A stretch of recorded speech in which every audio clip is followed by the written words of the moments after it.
Comment réguler le nombre de pigeons à Falaise? C'est un véritable casse-tête pour la mairie qui a fait appel à une société d'abattage. Réaction immédiate de l'association PAS de défense des animaux.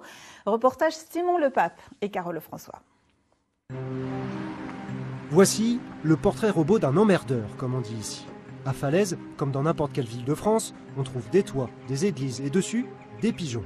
Mais la surpopulation entraîne de nombreux désagréments. Regardez là. Là, ça fait pas longtemps que ça a été nettoyé, hein. Mais il y a beaucoup de places comme ça dans Falaise, c'est dégueulasse comme ça. Ouais. Bon, moi je sais pas, mais je serais commerçant, ça me plairait pas. Je suis pour les animaux. Mais là, vraiment, ils volent au-dessus de nos fenêtres, ils nous font caca dessus. C'est surtout pour ça que ça gêne, parce qu'autrement, ils ne me gênent pas. Mais c'est vrai que c'est pas propre.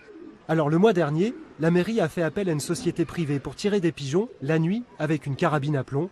Une habitante de Falaise, horrifiée par des cadavres sur son toit, a posté ses photos.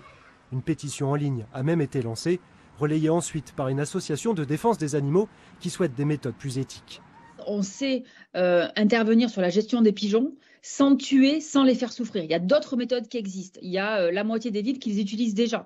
Donc là, en fait, on est dans une méthode qui est cruelle, qui est inefficace.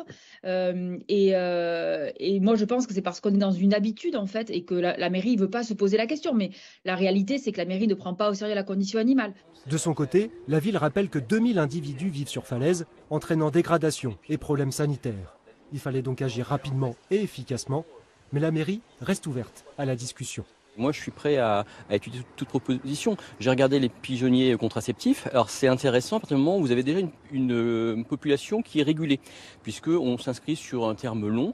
Par contre, c'est très très cher. Hein. Il faut compter à peu près entre 15 et 20 000 euros le pigeonnier, plus des frais de fonctionnement qui sont à peu près de 3 500 à 5 000 euros par an pour réguler. Ça, c'est bien une fois que vous avez votre colonie qui est stabilisée. Nous, à Falaise, ce n'était pas encore le cas. Là, on fera le point dans quelques mois pour voir où est-ce qu'on se situe.